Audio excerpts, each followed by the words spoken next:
I'm smiling for multiple reasons. Number one, it's SummerSlam week. Second biggest week of the wrestling calendar. Number two, we just peaked 2,200 followers on Twitter. And number three, this is the very first time I am doing a rundown for an NXT TakeOver special. Now, a lot of people are going to come on here, they're going to say a lot of different things, they're going to say a lot of different phrases, a lot of different comments. NXT, so much better. NXT is WrestleMania every week. Main roster sucks. It's going to blow away SummerSlam. This, that. They say all these different types of things to start their preview, predictions, and analysis show. However, I am going to start this show the only way that I know how. Ladies and gentlemen, I am the one and only DJ Storms. And in just days, a man who was betrayed by a person he would call his brother returns to the same building in which he and that said man faced off for the NXT tag team titles against the top guys of NXT. Also, a war goddess attempts to dethrone an undefeated empress, and a glorious champion puts his title on the line against a man poised to take back our NXT. But before it's time to put the championships on the line, before it's time for the rivalries to come to a head, before it's time to take over, it's time for the rundown! Thank you guys so much for tuning in to yet another video right here on YouTube.com. You already know who I am, Mr. Controversy himself, and the operator of the best damn Twitter handle known to mankind. This is the official rundown for NXT TakeOver Brooklyn 3. This is the third consecutive year that NXT is coming to the Barclay Center in Brooklyn, and this event will take place this Saturday, August 19th, 2017. I'm going to go over every single match on the card, but first, before I go into the matches, I would like to thank each and every one of you for helping me get to 2,200 followers on Twitter. I could not have done this without you. You have been so supportive of me. And next stop is 2,300. And we're going to keep on grinding and building until we get to 3,000. You and me, we're going to become global sensations on YouTube and Twitter, let me tell you. So I'd like to thank each and every one of you for making 2,200 followers possible.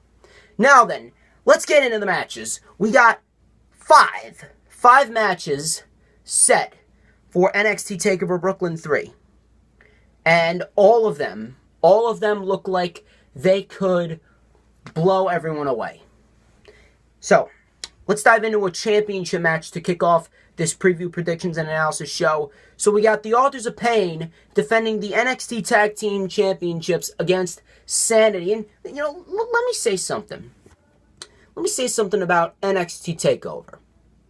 I'm not sure if you guys noticed this, but with every NXT TakeOver, no matter what it may be, the unpredictability factor within each and every single NXT TakeOver, it raises about 75% compared to the main roster. Let's take a look at SummerSlam. How many matches on SummerSlam can you honestly say have a high unpredictability factor? Could be 3, 4, maybe 5. 5 out of 11, 12 matches have a high unpredictability factor. But you take a look at some of the matches, and we all know that Big Cass is going to find a way to beat the Big Show. We all know that John Cena is going to lose to Baron Corbin because John Cena always loses at SummerSlam. We all know that the New Day are going to retain the SmackDown Live Tag Team titles against the Usos. We all know that Shane McMahon and Kevin Owens are going to have an altercation, which in turn is going to lead to AJ Styles retaining the United States title. You already know this is all going to happen. When you take a look at NXT, almost every single match on an NXT TakeOver card is nearly unpredictable. There is never a clear-cut winner, and that's what I really like about NXT. Because you build up all of these guys to seem like legit threats, and then you pit these guys against each other, and you're like, oh my god, either one of these guys can come out victorious. And that's basically what this match has. And it's actually very hard for me to pick a clear-cut winner, but I'm going to go based on what they've done in the past with these two teams.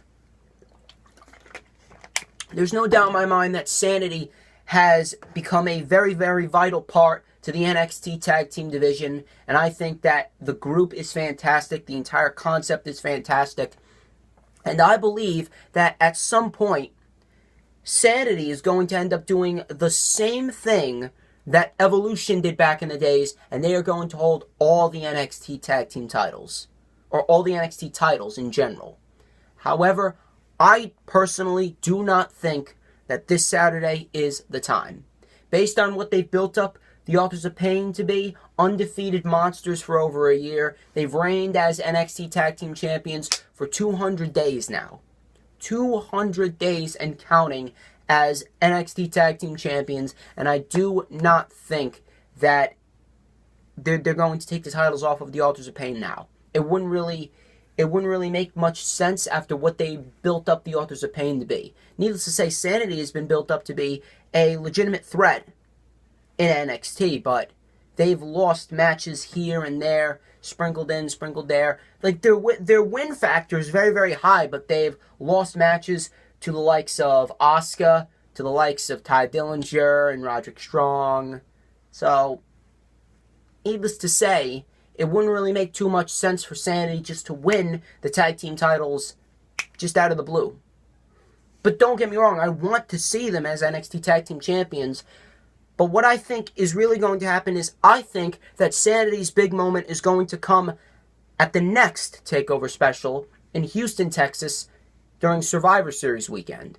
Authors of Pain win, and then Sanity and the Authors of Pain, they continue their feud going into NXT TakeOver Houston. Sanity finally wins the titles and hands the Authors of Pain their first loss. They have their rematch in NXT TakeOver Philly. That ends their feud. That's it. And it's over. The Authors of Pain get called up to the main roster. Sanity can rule the NXT Tag Team division for however long. But for now, at NXT TakeOver Brooklyn 3, the Authors of Pain are going to come out on top, and they are going to retain against Sanity. Johnny Gargano versus Andrade Cien Almas. We had Johnny Wrestling taking on El Ídolo, La Sombra, Cien Alma. I'm sorry. Look, Almas is fantastic. Almas is fantastic in what he does. I enjoy Almas' character. Guy is amazing in the ring. But, however, this match, I don't know. I just have like the feeling that this match was basically just put together for the sake of getting those guys on the card. Because those guys are, Johnny and Andrade are two of the most talented wrestlers that they have in NXT. So you're not just going to leave them out of NXT TakeOver. But I don't want this to be a one and done situation. If it was up to me, I would build an entire feud around this. I would have Johnny defeat Andrade, and then I'd have Andrade just continuously attack Johnny Gargano, basically saying, you know, you got lucky. I should be at the top of NXT. You're holding me back. And then they have their second match at NXT TakeOver Houston. Andrade Cien Almas wins. And then they finally have their blow-off match at NXT TakeOver Philadelphia. Johnny Gargano finally gets his big win. Brushes Andrade Cien Almas off his back. Ciampa then returns in March. And those guys can have the match of the year at NXT TakeOver New Orleans during WrestleMania weekend. Because, put it this way, I know for a fact that Johnny Gargano and Tommaso Ciampa, if you put those two together or with each other, they are capable of giving you the match of the night, the month, or the year. Whatever it may be, they will steal the show. And I believe that once Johnny Gargano and Tommaso Ciampa cross paths after Ciampa returns, they are going to put on a feud for the ages. But for now, Johnny really needs something to do. You can't just have him floating around in the shuffle until Ciampa returns. So I would put these guys in a feud. But I'm not sure if they're going to do that. But as for NXT TakeOver Brooklyn 3, Johnny Gargano is going to get the victory. Aleister Black versus Hideo Itami, and this is one of those matches where the unpredictability factor is at an all-time high. I have no idea who's going to come out victorious. I don't. I have absolutely no idea who the hell is going to come out victorious in this match. You have Hideo Itami, who just turned heel and has this newfound intensity within him, feeling that he's been disrespected and he's not going to be overlooked anymore. He just took out Cassius Ohno, and then you have Aleister Black, who's been running roughshod over NXT since NXT TakeOver Orlando. He's undefeated. Now, I want to say it would almost make the most sense for Hideo Itami to come out victorious, but Aleister Black, he has never had a legit feud ever since he debuted. Now, needless to say, he's beaten some of the biggest names that NXT has to offer, like Almas, Cassius Ohno, Kyle O'Reilly, and Bobby Fish from Ring of Honor. But he's never had that one big feud that has solidified him as a top player in NXT. Now, don't get me wrong, I think Itami and Black can have perhaps the most hard-hitting match of the year, but in hindsight, what are you really going to do to the loser of this match? Because Aleister Black, if he loses, his undefeated streak is over. Hideo Itami, he loses, then what does he do? Are you going to call Itami up, as well as Bobby Roode or Asuka? Or, this is what I would do. I would have Itami attack Aleister Black after the match is over. Aleister Black gets the win. Cassius Ohno returns, and then you have a feud for Cassius Ohno and Hideo Itami going into NXT TakeOver Houston and possibly NXT TakeOver Philly. And then Aleister Black, he could possibly go after the NXT Championship in the future. Probably against a guy like Roderick Strong or Drew McIntyre, depending who the champion is at that point. But as for the prediction, I'm not sure where they're going to go with the storyline after this match. But as far as the prediction goes, I believe that Aleister Black is the person that really needs this win to continue his undefeated streak and to get that one big win that's going to solidify him as a top player in NXT.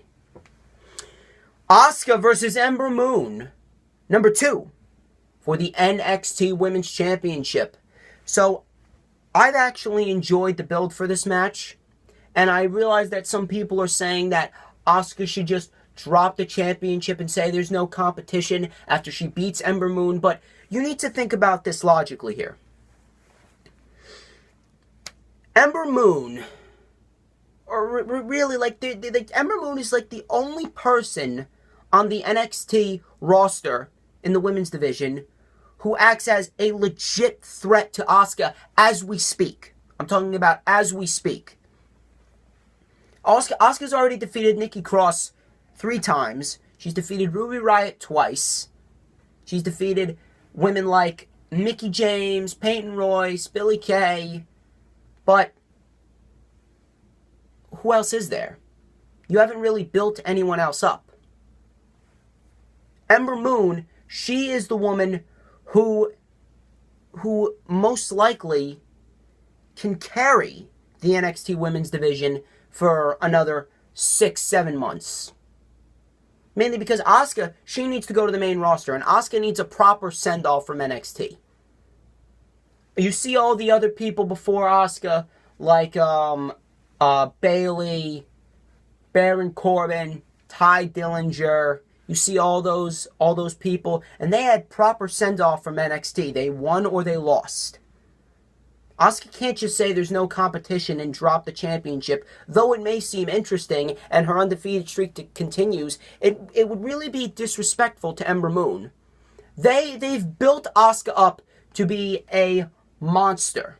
But you need someone to topple a monster. You need to use Asuka's undefeated streak as a way of solidifying Ember Moon as the forefront of the NXT Women's Division. You really need something that would really say, oh my God, Ember Moon, she can go. She can damn sure carry this women's division on her back. Because there's nobody except for Ember Moon, in my eyes, at this rate, that can carry that women's division on her back. Because you're not going to have Nikki Cross defeat Asuka. So here's what I would do.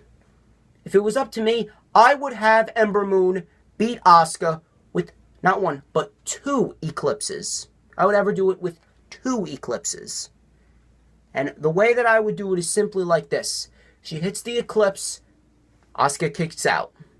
Asuka then goes for what she did in Orlando with the referee. You have to remember something. Asuka has taken a shortcut with Ember Moon. She's taken a shortcut with Ember Moon when she pushed the referee into the ropes as Ember Moon was going for the eclipse. Ember Moon fell to the mat and Asuka took advantage of it. You have to remember that. Asuka, quote-unquote, has never beaten Ember Moon clean. So Ember Moon is going to have to do everything in her power, or at least tell the story in her face that she's going to do everything in her power to defeat Asuka.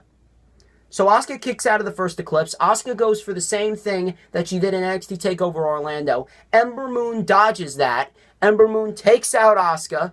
Kick, crossbody, stinger splash, whatever you want to do. Hits the second eclipse. Wins the NXT Women's Championship. They shake hands afterwards. And Asuka then gets her rematch at NXT TakeOver Houston. That's her proper send-off. You need Ember Moon to do it with 2 eclipses. You need to make Asuka look strong in defeat while making Ember Moon the new champion. That's how they need to do it. Ember Moon needs this win. All undefeated streaks must come to an end. There is only one undefeated streak in the history of the world that I believe should not have ended. And that was The Undertaker's undefeated streak. But that's another video. That's another video for another time, another place. So Ember Moon, I believe, she needs this win, and she's going to become the new NXT Women's Champion. And now the main event, Bobby Roode versus Drew McIntyre for the NXT Championship. I think that this match is going to be a fantastic match, and I think that it is going to blow away any undercard match that the SummerSlam card has to offer. There's only 1 or maybe 2 matches that I think might be better than Bobby Roode and Drew McIntyre. And that's probably either the Fatal 4-Way match or Ambrose and Rollins versus Cesaro. But we will see. We will see how that plays out. But as far as this match goes, I think this match is going to be a very hard-hitting match. It's going to have everything in the books. It's going to have technical wrestling. It's going to have hard-hitting strikes, power moves, and I believe it should end. It should end with Drew McIntyre hitting that Claymore kick on Bobby Roode and becoming the new NXT champion. And ladies and gentlemen, that wraps up the rundown for NXT TakeOver Brooklyn 3. Thank you guys again for tuning into this video. Be sure to like, to comment, to subscribe. Be sure to follow me on Instagram at DDog316. Be sure to follow me on Twitter at #1 WWE fan. If you missed I almost said the Lightning Flash update. That's this Friday.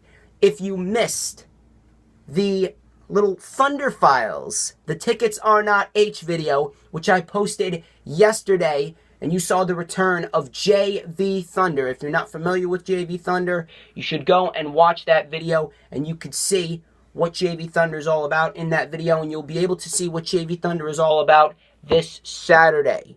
Keep an eye out for the rundown for SummerSlam this Saturday, August 19th, 2017. And do not forget, next week, I have gotten in contact with that former WCW and WWE superstar. We are going to set up that interview for next week. Some way, somehow, before summer's over, I will get it to you guys. Because you never know where I'm going to show up and who I might bring along.